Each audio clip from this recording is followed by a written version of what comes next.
एक थोडा वेगळा मुद्दा मला आज तुमच्यासमोर मांडायचा आहे. मला खात्री आहे की तुम्ही ॲप्रिशिएट कराल. तुम्ही म्हणाल की अनिलजी या पद्धतीने नव्हता केला आम्ही विचार. अ, आम्ही इलेक्शनकडे इलेक्शन म्हणून पाहत होतो. लोकमताचा कौल म्हणून पाहत होतो. राजकीय पक्ष सत्तेसाठी प्रयत्न करतायत. याच्याबद्दल आम्ही बोलत होतो. पण तुम्ही जो आज मुद्दा सांगताय तो नवीन आहे, वेगळा आहे. मित्रांनो काय माहिती आहे की शेवटी सत्ता हे ध्येय नाहीये या लोकांचं. कुठल्याच राजकीय पक्षाचं.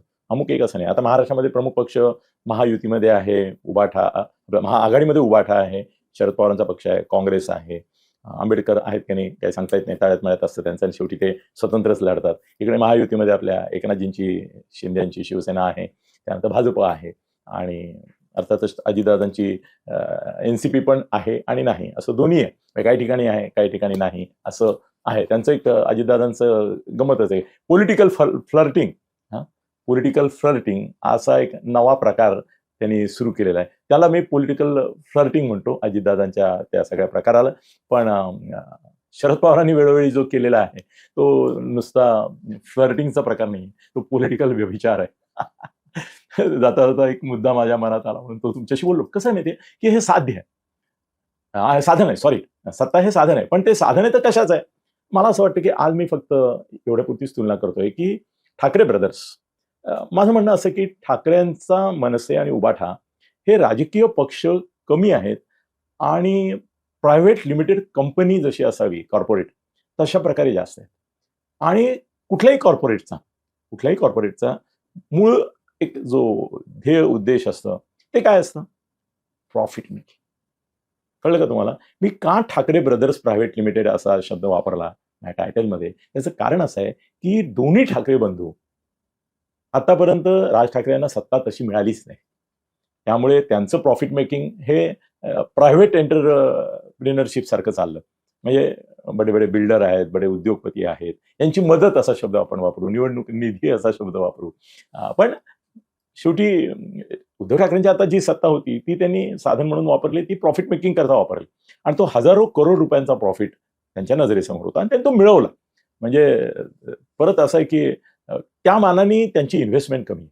एखादी कंपनी चालते, आपण कॉर्पोरेट कंपन्यांचा विचार करतो, त्यावेळेला त्यांचं प्रॉफिट मेकिंग ज्यावेळेला आपण बघतो किंवा प्रॉफिट संदर्भात बोलतो, तेव्हा त्यांनी इन्व्हेस्टमेंट किती केली असं विचारतो का नाही? विचारतो. तर उद्धव ठाकरेंची इन्व्हेस्टमेंट काय? तर उद्धव ठाकरेंनी बाळासाहेबांचा काळ आपण विसरून जाऊ. आपण आताच्याबद्दल बोलू. बाळासाहेबांची पुण्याई याच्यावर केलेली कमाई हाच उद्धव ठाकरेंचा पूर्णपणे भर राहिला. उद्धव ठाकरेंनी इन्व्हेस्ट काय केलं? उद्धव ठाकरेंनी बाळासाहेब ठाकरेंची पुण्याई इन्व्हेस्ट केली. एक मराठी माणसाचं गुडविल, एक मराठी माणसाला मराठी माणसाबद्दल वाटणारं प्रेम, एक मराठी अस्मितेचं भांडवल, मराठी स्वाभिमान, त्यानंतर मराठी बाणा, मराठी कणा, मराठी ताना बाणा याच्या सहाय्याने मराठी हा मुद्दा बाळासाहेबांनी चांगल्या रीतीने इनकॅश केला. उद्धवने चांगल्या रीतीने इनकॅश केला. त्याच्याबद्दल मी त्याला म्हणेन की त्याचे जे शेअर्स होते ते मराठी माणसाच्या गुडविलचे शेअर होते. ते त्यांनी चांगले इनकॅश केले. त्याच्यावर चांगला प्रॉफिट मिळवला. किंबहुना ज्या मानाने गुंतवणूक आहे त्या मानाने प्रॉफिट फिनान्शियली विचार केला तर फारच आहे. म्हणजे एकाचे ₹1000 होणं असा कधी होत नाही प्रकार. पण उद्धव ठाकरेचं कौतुक आहे की त्यांनी त्याची कॉर्पोरेट कंपनी जी चालवली, आधी शिवसेना नावाची, नंतर उबाठा नावाची, आता तेच आहे. म्हणजे फॉर्म्युला तोच आहे. कंपनीचं नावाचं लेबल बदललंय, पाठी बदलली आहे. कंपनी आतमध्ये तीच आहे. त्यातले काही हे डायरेक्टर्स गेले निघून. तो भाग वेगळा. पण उद्धवनी चांगला प्रॉफिट कमवला. म्हणजे उद्धवनी जेव्हापासून पूर्णपणे सूत्र घेतली आणि तो पक्षप्रमुख झाला तेव्हापासून त्याने तिथे marginal investment crores and crores and crores रुपीचा प्रॉफिट फिनान्शियली कमवला. आणि ते त्याचं ध्येय आहे. आणि ते तो साध्य केलं त्यांनी. कारण आता जे त्याच्यापासून फुटले ते लोक माझे बरेचसे मित्र आहेत. ते सांगतात ना की किती प्रमाणात, किती हजार कोटी हे दिले गेले. काही एखाद दुसऱ्याने तर यशवंतरावांनी जाहीरातच सांगितलं की मी माझ्या 5 वर्षाच्या काळामध्ये 9,000 कोटी दिले. पण एक माणूस जर स्टँडिंग कमिटीचा एका महापालिकेचा जर 9,000 कोटी देत होता, ते एका वर्षाला, नाही त्यांनी 5 वर्षाचं सांगितलं, 5 वर्षामध्ये इतरांनी मिळून किती दिले असतील? म्हणूनच नेहमी जे लोक म्हणतात की ठाकरे ब्रदर्समध्ये यांचा शेअर फार मोठा आहे उद्धवचा. म्हणजे तो 50,000 ते 1,00,000 कोटीच्या दरम्यान लोक फिरवतात. हो, खरंच सांगतात लोक. एवढी संपत्ती असेल. म्हणजे त्यांचा 4था किंवा 5वा क्रमांक महाराष्ट्रामध्ये लागत असेल. पॉलिटिशियन, उद्योगपती, म्हणजे उद्योगपतीच म्हणतो पाहिजे त्यांना. पण श्रीमंत उद्योग याच्यामध्ये राजकारण्यांमध्ये त्याचा 4था 5वा नंबर असेल. शरद पवारांचा पहिला नंबर तर कोणीच हिरावून घेऊ शकत नाही. बाय द वे, राष्ट्रचा काही हे नाहीये. तुम्ही त्यांची लाईफस्टाईल बघा ना. त्यांच्या इन्व्हेस्टमेंट्स बघा, त्यांचं निवडणूक आता काय झालंय ना, राज अजून कधी निवडणुकीला उभा राहिला नाही. उद्धव आणि यांचं कसं झालं की त्यांच्या प्रॉपर्टीचे डिटेल्स आल्या.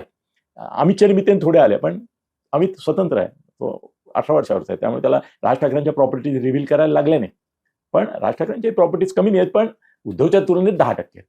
पण ह्या 10% उत्पन्नाचा सोर्स हा शेवटी राज ठाकरे यांनी जे गुडविल वापरलं, बाळासाहेबांचंच वापरलं, त्यांनी शिवसेनेचंच वापरलं. जरी बाळासाहेबांचा फोटो लावायला त्यांना बंदी होती, तरी बाळासाहेब हाच त्यांचा मंत्र होता. शेवटी राज आणि उद्धव यांचं काय म्हणतात त्याला मूलतत्व काय होतं, ते मराठी माणूस वगैरे ते वेगळं तत्व वगैरे, पण त्यांचं प्रभुत्व हे बाळासाहेबांच्या पुण्याईचंच होतं. कमाईचं साधन उद्धवच्या पूर्ण वेळच बाळासाहेबांची पुण्याई होतं. त्या तुलनेमध्ये राजनी स्वतःची पुण्याई, स्वतःचा दरारा, ज्याला दहशत पण तुम्ही म्हणू शकता, त्याच्या माध्यमातून साध्य केलं. मनसेची एक दहशत त्याच्या कार्यकर्त्यांनी निर्माण केली आणि ती इनकॅश जागोजागी झाली आणि एक प्रॉफिट मेकिंग बिझनेस झाला, पण मार्जिनल झाला. म्हणजे लघु उद्योग यांचे काही आपले छोटे पार्टीज आहेत, त्यांचे नारायण राणेंकडे खातं होतं, त्याचं नाव होतं लघु, सूक्ष्म, लघु आणि मध्यम उद्योग. ते त्यांचे आहेत, पण एक मोठा उद्योग असं यांचं झालं. राजचा मध्यम उद्योग म्हणूया आपण, सूक्ष्म लघु नको म्हणूया, ते इतरांचे आहेत, अगदी छोट्या पार्टीज आहेत महाराष्ट्रात त्यांचा. तर कॉर्पोरेट. आता इकडे येऊया की देवेंद्र फडणवीस. मला असं वाटतं की आता या क्षणाला देवेंद्र फडणवीस हे एक अनेक डायरेक्टर असलेली किंवा अनेक भागीदार असलेली, अनेकांकडे शेअर्स असलेली अशी भारतीय जनता पक्ष नावाची काही कंपनी चालवत नाही. ते महाराष्ट्रामध्ये टेक्निकली तुम्ही म्हणाल अरे काय भाजपला निवडणुका होतात, भाजपचं इन्फ्रास्ट्रक्चर आहे, गावोगावी शाखा आहेत, जिल्हा शाखा आहेत, एखाद्या बँकेचं असावं तसं नेटवर्क आहे. बरोबर, मला ते मान्य आहे, पण तरी देखील ही सोल प्रोप्रायटरी फर्म आता या क्षणाला महाराष्ट्रामध्ये आहे. मी देवेंद्र फडणवीस यांना सोल प्रोप्रायटर मानतो. फक्त फरक एवढाच आहे की ही प्रॉफिट मेकिंग कंपनी आहे, पण हा प्रॉफिट जो आहे, एक वैशिष्ट्य वेगळेपणा, की हा प्रॉफिट सोल प्रोप्रायटर असलेल्या देवेंद्र फडणवीस यांच्या फंडमध्ये जात नाहीये, यांच्या खात्यात जमा होत नाही, तो भाजपच्या खात्यात जमा होतोय. हे कौतुक आहे त्यांचं.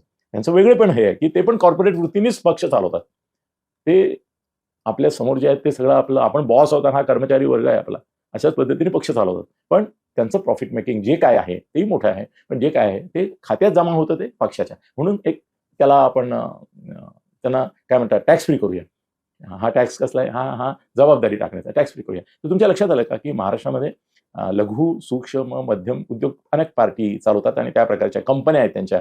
पण प्रायव्हेट लिमिटेड कंपनी आता झाली उद्धव आणि राज यांची. उद्धवची पहिल्यापासूनच होती आणि प्रॉफिट मेकिंग कंपनी होती, चांगला प्रॉफिट मिळत होता. ₹1 शेअरचा भाव ₹1000 होता किंवा ₹1,00,000 पण काही आणि यांची सोल प्रोप्रायटर कंपनी आहे, पण प्रॉफिट बँकेमध्ये भाजपच्या जमा होतो. धन्यवाद.